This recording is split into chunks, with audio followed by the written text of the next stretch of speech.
This is the second iteration of the 5-minute miscellaneous. I went on my trip and completely forgot about the first video, so this is the inaugural first video. I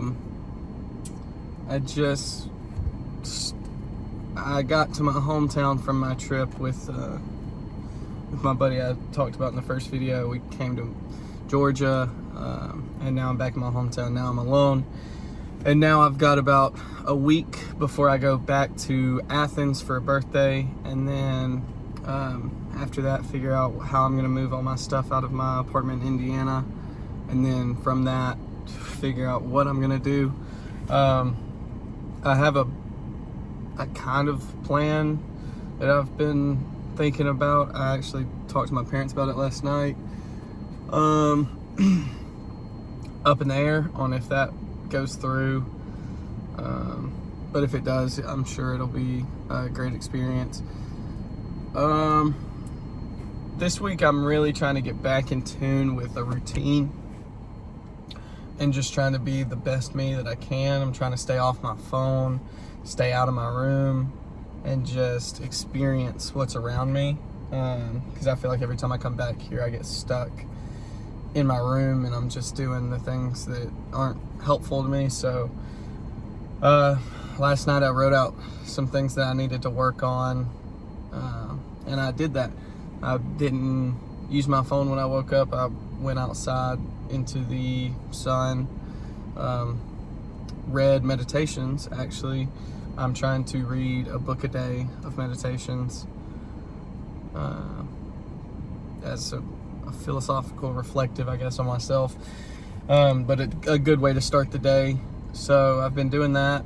I did that this morning. I'm on book 3, just started this, and actually I was talking a lot about, just to go into something to talk about, that book I was reading was actually about how, you should only do things that benefit the good self, not necessarily, dig into things that are fleeting pleasures that are not going to last you a lifetime.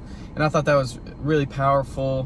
One of the things it spoke on was a man only has the now, and once he or she dies, there's a fleeting memory of them, and that only lasts until those who remember him die. And I thought that was really insightful. It literally was not even this past week I had a conversation with somebody about the idea of death, and how as a young kid I was very fearful of death, and I think part of that still goes into who I am now. But I remember as a 10, 12, 14-year-old, my biggest fear was to die without everyone, or not everyone, but being known on like a worldwide scale. But even that, when you think about it, it's not going to amount to anything. You might last a bit longer than some people in the years following your death. I mean, we look at, Elvis.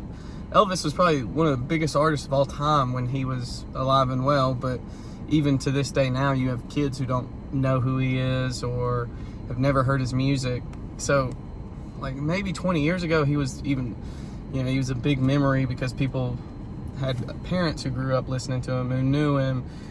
But like Marcus Aurelius was writing, is just, these are fleeting times. So there's no reason to, put a lot of your mindset around trying to get people to remember you, because you just have what you're doing now, and all you can do is be the best you now. And that's just something you have to be content with. So I thought that was pretty insightful. Anyway, so I read that. I went on a run to start. I'm trying to actually become a runner.